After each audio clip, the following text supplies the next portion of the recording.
बार वहाँ से paper leak हुए और वहाँ के मेंबर को अरेस्ट किया गया, तो कहीं ना कहीं कोई सिस्टम में कमियां हैं, उसको सुधारने की जरूरत है। और ऐसा हो सकता है कि जांच के बाद कोई बड़े नामों का खुलासा हो, उस पर भी कार्रवाई करनी चाहिए। जब जांच चल रही थी तब ये कहा गया कि कोई अधिकारी, कोई नेता शामिल नहीं है। जांच खत्म हुई नहीं, इससे पहले हम कैसे कह सकते हैं कौन शामिल है। अब एक 8 मेंबर को अरेस्ट किया है, तो ये और खुलासे होने चाहिए, इसकी तह तक जाना चाहिए। नौजवानों को लगना नहीं चाहिए कि उनका भविष्य अंधकार में है, इसलिए हम लोगों को उनके विश्वास को कायम करना बहुत जरूरी है। एक भारी जन समूह आपके साथ है, मैं देख रहा हूँ युवाओं का जो एक विशेष चेहरा बनकर आप उभर रहे हैं यहाँ पे। क्या लगता है, बार बार आप युवाओं की आवाज उठाते रहे, पेपर लीक पर आवाज उठाते रहे, चिट्ठियां लिखते रहे, लेकिन कार्रवाइयां नहीं हुई। अब इसका जवाब मैं कैसे दे सकता हूँ? मैं तो आग्रह कर सकता हूँ, निवेदन कर सकता हूँ, मांग कर सकता हूँ, लिख सकता हूँ चिट्ठियां, अनशन कर सकता हूँ। अब पदयात्रा कर रहे हैं, लेकिन भाजपा के शासन में जो करप्शन हुआ था, कहीं ना कहीं जो पेपर लीक है जुड़ा हुआ करप्शन से। जो शासन में भाजपा के हमने आरोप लगाए थे उन पर कार्रवाई नहीं हुई। अब 6 महीने बाद चुनाव है, तो जनता पूछेगी हमसे कि आपने आरोप लगाए थे, फिर क्या हुआ?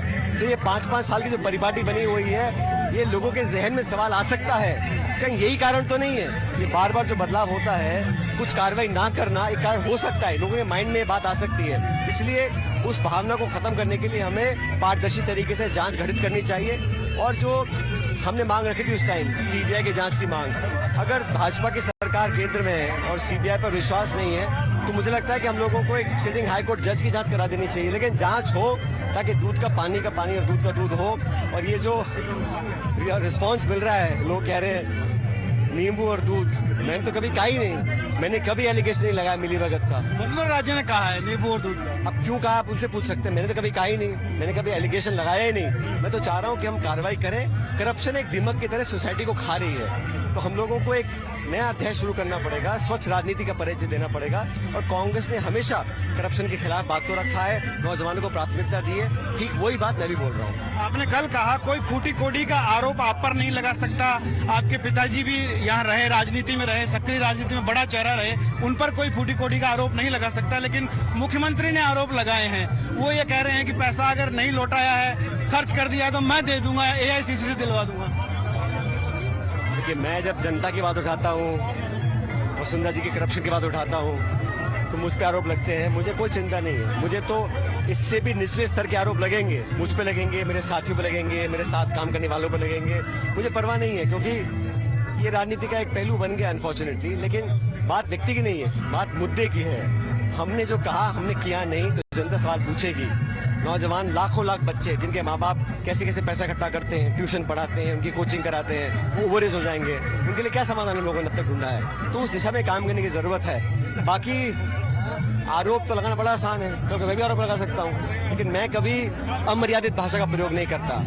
मेरे पास भी चुगली करने के लिए बहुत लोग आते हैं, मेरे कान भरने के लिए कि फलाने ऐसे कर दिया, वैसे कर दिया। मुझे भी 1 सेकंड लगता है आरोप लगाने में, लेकिन आरोप लगा के क्या हासिल होता है? लेकिन हम जनता के आकांक्षों में खरा उतरे, वो ज्यादा महत्वपूर्ण है।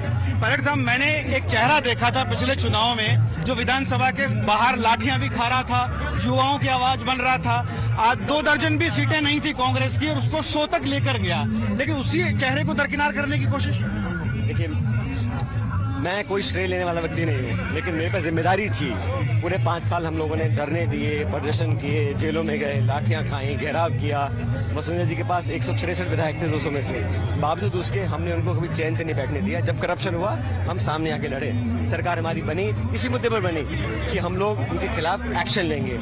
तो वो पीड़ा मुझे होती है कि मेरे अध्यक्ष रहते हमने वादे किए थे, उसको पूरा नहीं कर पा रहे। और ये वादा कोई AICC नहीं पूरा कर सकती, ये तो सरकार को करना है, प्रदेश की सरकार को करना है। लेकिन आला कमान से आप बार बार गुहार करते रहे, आप दिल्ली गए, मानेसर की बातें उठी, उसके बाद भी आप दिल्ली गए, आला कमान ने कहा कार्रवाई होगी, लेकिन 25 सितंबर को जो देखा गया वो तो सीन ही अलग था। 25 सितंबर को तो जो हुआ वो इससे बड़ा इनडिसिप्लिन और गुटबाजी, जो गुटबाजी की बात करते हैं उनको अपने गिरबान में झांकना चाहिए। 25 सितंबर को सोनिया गांधी कांग्रेस के अध्यक्ष ने पर्यवेक्षक भेजे थे मीटिंग करने के लिए विधायकों की, वो मीटिंग नहीं हुई, उनकी अवमानना हुई, उनकी बेइज्जती हुई सोनिया गांधी जी की। इससे बड़ा इनडिसिप्लिन कहाँ हो सकता है? जिन लोगों पर आरोप लगे, जिनको डिसिप्लिन का एक्शन के नोटिस दिए गए, उन पर भी अभी तक कुछ नहीं हुआ। तो गुटबाजी कहना आसान है, लेकिन खुद को अपने आप को देखना चाहिए कौन व्यक्ति क्या कर रहा है। 25 सितंबर को जो हुआ तो साफ समझ में आ गया कि ये पार्टी डिसिप्लिन औरों के लिए लागू होता है, खुद को तो बस अपनी कुर्सी बची रहे किसी भी तरीके से, ये लोगों के मन में भावना फैल गई है। खैर मैं तो चाहता हूँ टाइम जो बचा है उसमें हम अपने किए हुए वादों पर पूरा खरा उतरे। इस यात्रा के बाद क्या? अब हम जयपुर जा रहे हैं हमारी बात को मनाने के लिए।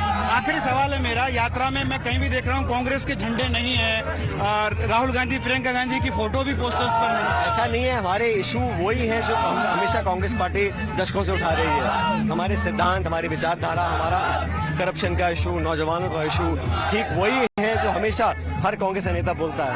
और मुझे लगता है कि हम लोगों को उन मुद्दों, व्यक्ति इंपॉर्टेंट नहीं है, व्यक्ति इंपॉर्टेंट नहीं है, व्यक्ति महत्वपूर्ण नहीं है, मुद्दे इंपॉर्टेंट है।